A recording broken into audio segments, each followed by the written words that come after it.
It was an election framed as a referendum on Japanese Prime Minister Sanae Takaichi, and the country's first female leader has now made history. Japanese state broadcaster NHK projecting a landslide victory for Mr. Takaichi's Liberal Democratic Party. The LDP on track to win 316 seats in the 465-member lower house. It's not just a majority, but a two-thirds majority. It gives Mr. Takaichi's party the power to pass bills that the upper house has rejected, and also to propose amendments to the nation's constitution. This is the first time since World War II that a single party has secured a two-thirds majority in Japan. The result comes as the country grapples with an aging population, rising cost of living, and strained relations with China.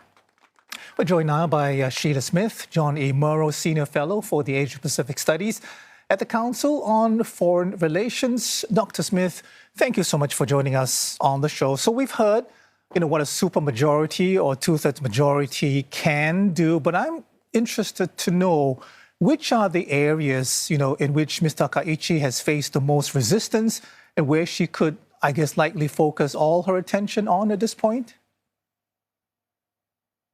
Well, thank you. It's lovely to be with you. It's also, I'm a little bit speechless about the historic moment that she has produced at the polls today. As you noted in your opening, no party, even the LDP, has been able to garner a supermajority, two-thirds of that lower house in Parliament. So she has a legislative agenda now, and she's advertised it, and I think that's important to recognize. She called this snap election saying it was a mandate on her ideas. The LDP and Ishin, or the Japan Innovation Party, now a coalition partner, is a new partner. So they have come up with a set of issues together. And the issues are going to start with the economy, of course. Most Japanese voters, when they were interviewed by NHK on the way out of the polls, said that their main priority was her management of the economy. And she's quite bullish. She wants to invest heavily. She wants to create a stimulus, government stimulus to sectors of innovation, technology sectors, but also to help small and medium-sized businesses and those who are struggling with the cost of living. A couple of other issues that have been on the agenda, and she and her coalition partner again have legislation drafted on some issues of political reform, corporate donations to parties, for example. Also, what the Ishin brought to the table was a reduction in the number of seats in the Diet. That's going to be hard for smaller parties, but she's got legislation drafted for that. And then finally, of course, her defense and national security issues.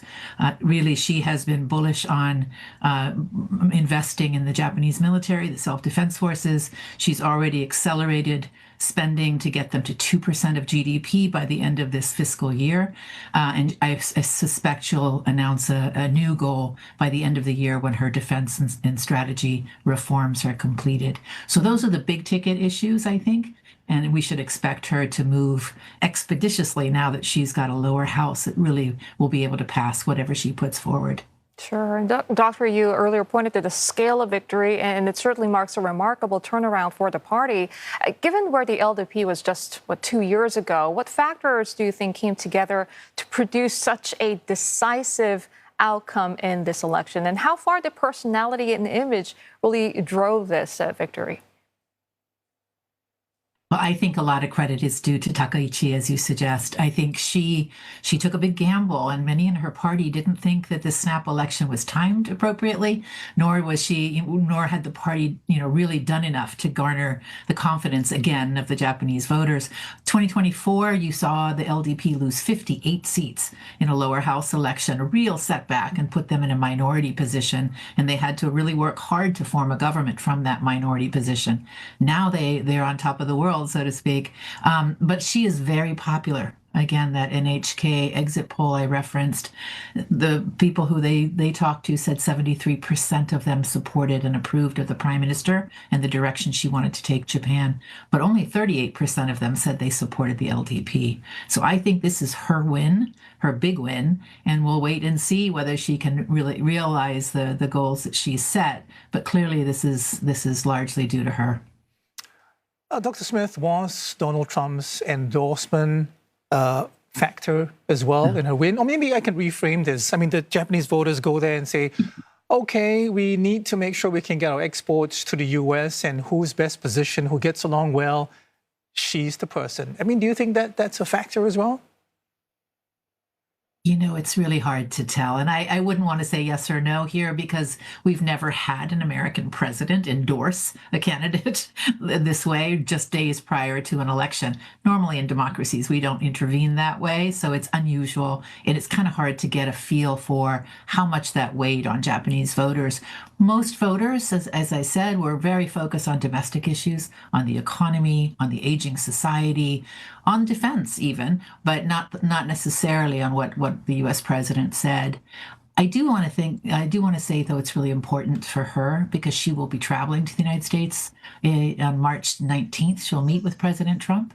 So his endorsement is not a bad thing for her to have, but I'm not sure how much it motivated voters. Hey, you just touched on the economy. If I could just press you on that. Takaichi campaigned on tax cuts, higher public spending, but Japan, we know that already carries one of the highest debt levels in the developed world. So how sustainable is this approach, and could her popularity quickly unravel if economic expectations are not met?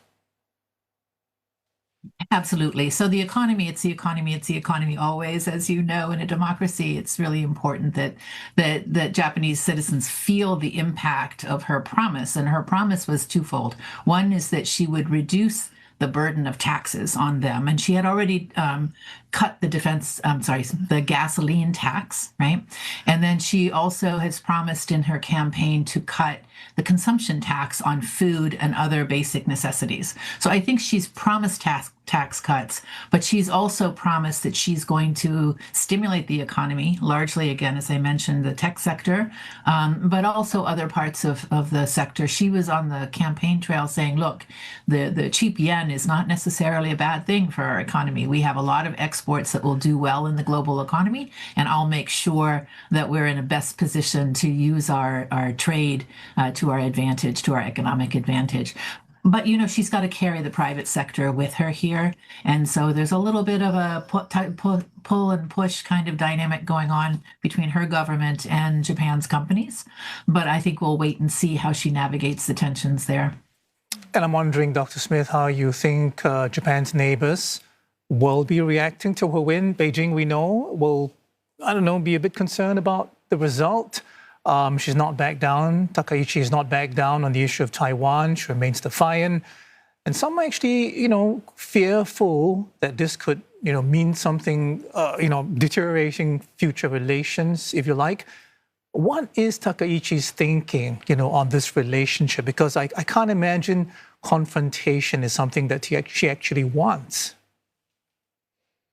No, I think you're right. I don't think she her comments in the diet that you referenced on Taiwan really had to do with legislation that Japan had passed in 2015. And it allows Japan to engage in what they call collective security under the Japanese constitution. The idea here is that the Japanese may have to deploy their military alongside other national militaries, and that would be obviously first and foremost the US forces, but other forces potentially in the region if its survival is threatened. So she had a question in the diet about if Beijing initiated the use of force against Taiwan, would she see that as a situation in which Japan's survival was threatened? It blew up into, I think, a little bit a meaning that she didn't intend. I don't think she was seeking a confrontation with China, certainly not. She had met with Xi at the APEC meeting and was beginning to hope for a continued symmetry with him. There will be another APEC meeting later in 2026. I expect that she will want to have a fairly serious conversation with Xi Jinping at that point about the strategic goals of both countries and how they can cooperate together. Nonetheless, she is not going to back down when it comes to Japanese defenses. And I think that's an important point to note. She has been and continues and will be and will continue to be strong on Japanese defenses. She wants to invest more in making sure that Japan is prepared in case there are tensions that rise in the region. And there again, I think China has upped the ante in terms of its response with economic measures against Japan. But I hope that the two leaders will be able to find a way that it doesn't bleed over into the way that their two militaries interact with each other. Yeah, we certainly hope so, Dr. Smith. Thank you very much for your insight, as always. Thank you. Sheila Smith, a senior fellow for Asia Pacific Studies at the Council on Foreign Relations.